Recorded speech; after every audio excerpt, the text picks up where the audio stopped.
सोचिए, ऑपरेशन सिंदूर के दौरान जब पाकिस्तान का जवाबी हमला भारत के ऊपर आया था, उस समय अगर हमारे पास वायुसेना नहीं होती तो हम उन ड्रोन्स को कैसे मार गिराते।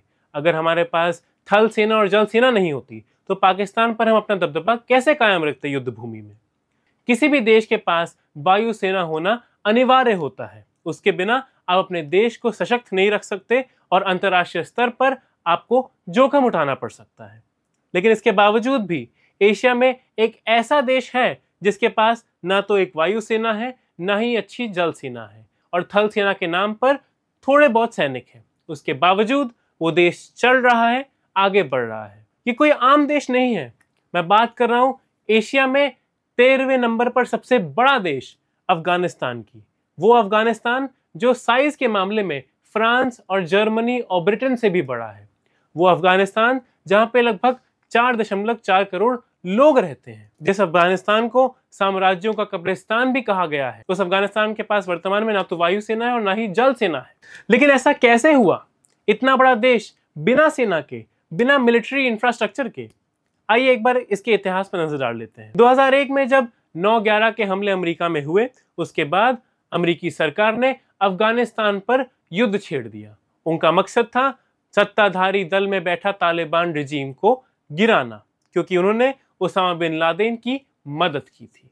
तालिबान सरकार तो गिर गई, अमेरिका ने अफगानिस्तान में अपने मनमाफिक सरकार स्थापित कर दी, और वहीं पे तालिबान और अफगानिस्तान में मौजूद अमेरिकी सेना के बीच में भिड़ंत शुरू हो जाती है। 2021 में राष्ट्रपति बाइडेन के समय पर राष्ट्रपति बाइडेन ये निर्णय लेते हैं कि अब अमेरिकी सेना अफगानिस्तान में और ज्यादा देर तक नहीं टिकेगी।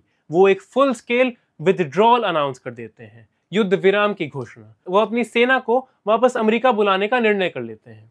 2021 में जब ऐसा होता है तो सितंबर के महीने में चीजें बदलना शुरू होती हैं। अफगानिस्तान के धरातल पे तालिबान एक बार फिर से मौजूदगी जताने लगते हैं, और अक्टूबर आते आते अफगानिस्तान में जो सरकार होती है वो गिर जाती है, और तालिबान एक बार फिर से अफगानिस्तान पर अपना राज स्थापित कर लेते हैं। उसके बाद से लेकर अब 2025 तक वहां पे तालिबान ही सत्ताधारी दल में मौजूद है।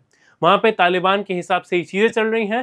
तालिबान ने पूरे अफगानिस्तान को इस्लामिक एमिरेट डिक्लेयर कर दिया है, और वहां पे शरीयत के कानूनों के हिसाब से ही लोग अब जिंदगियां जी रहे हैं। ऐसे में जब सेना की बात आती है तो अमेरिका ने जब अफगानिस्तान में युद्ध की घोषणा की, उसके बाद जब उन्होंने अपनी मनमाफिक सरकार वहां पे स्थापित की, तो उस सरकार के पास सैन्य बल के नाम पे कुछ खास अच्छा था नहीं।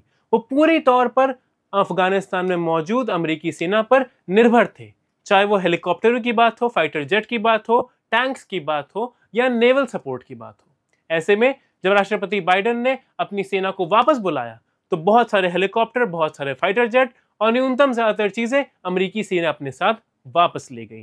पीछे छूटी अफगान सेना, जिसे अफगान नेशनल आर्मी भी कहते हैं, उसके पास इतने रिसोर्सेस ही नहीं थे कि वो तालिबान से अपने दम पर लड़ सके, और इसी वजह से वो सरकार गिर गई। तालिबान की सत्ता में आने के बाद से एक नई प्रॉब्लम आ गई, क्योंकि तालिबान एक उग्रवादी और अलगाववादी संगठन था, तो उन्हें राज करने का कोई भी तजुर्बा नहीं था। ऐसे में देश कैसे चलाते हैं, सेना कैसे बनाते हैं, और सेना में डिसिप्लिन कैसे लाते हैं, इंडस्ट्री कैसे सेटअप करते हैं, ये सब चीजें तालिबान के पल्ले नहीं पड़ी। अब कुछ दिन पहले जब सीमा के विवाद को लेकर पाकिस्तान और अफगानिस्तान के बीच में भिड़ंत हुई तो अफगानिस्तान को भारी नुकसान झेलना पड़ा। उसके बाद पाकिस्तान ने अफगानिस्तान के कई इलाकों पे, जैसे काबुल में, वायुसेना से हमला भी किया, जिसमें आम नागरिकों की जानें भी चली गई। अफगानिस्तान क्रिकेट टीम के 3 प्लेयर्स तक पाकिस्तान की एयर स्ट्राइक्स में मारे गए। लेकिन अफगानिस्तान के पास वायुसेना है ही नहीं कि वो जवाबी हमला कर सके। कितनी अजीब बात है, अगर आप ऐसे देश में रह रहे हैं जिसके पास वायुसेना ही नहीं है, और आपके चारों तरफ जो भी आपके दुश्मन देश हैं उनके पास हर तरीके की सेना मौजूद है। इसीलिए जब अफगानिस्तान और पाकिस्तान के बीच में भिड़ंत शुरू हुई तो चौंकाने वाले दृश्य सामने आए कि पाकिस्तान जिंदगी में पहली बार युद्ध भूमि पर जीतता हुआ नजर आ रहा था। पाकिस्तान वायुसेना का दबदबा नजर आ रहा था, जो कि चौंकाने वाले दृश्य थे। लेकिन इसका एकमात्र कारण यही है कि आज एशिया में अफगानिस्तान ही एक ऐसा बड़ा देश है जिसके पास कोई संगठित सेना नहीं है। तो जहां एक तरफ पाकिस्तानी सेना और आसिम मुनीर खुशियां मना रहे हैं कि हम आतंकवाद नहीं झेलेंगे और अफगानिस्तानी तालिबान जो भी संगठन के तौर पर पाकिस्तान में आतंकवादियों को भेज रहे हैं, उनको हम मार गिराएंगे, उन्हें ढेर कर देंगे। तो उसमें एक अजीब बात भी लगती है कि यार पाकिस्तान सेना जीत भी रही है तो किससे जीत रही है, जिसके पास सेना है ही नहीं। उसके बावजूद अफगानिस्तान की जो नेशनल आर्मी है, जिसको अब तालिबान के अंडर है, उन्होंने उसके बाद भी पाकिस्तान सेना के कई जवान मार गिराए। तो अगर ऐसी हालत में भी पाकिस्तान को कैजुअलिटीज लेने पड़ रहे हैं, तो ये उनकी सेना उसको क्या कहते हैं, क्रेडिबिलिटी को हिंदी में क्या कहते हैं, विश्वसनीयता ना। तो ये उनकी सेना की विश्वसनीयता पे और उनके प्रदर्शन पर एक बड़ा क्वेश्चन मार्क है।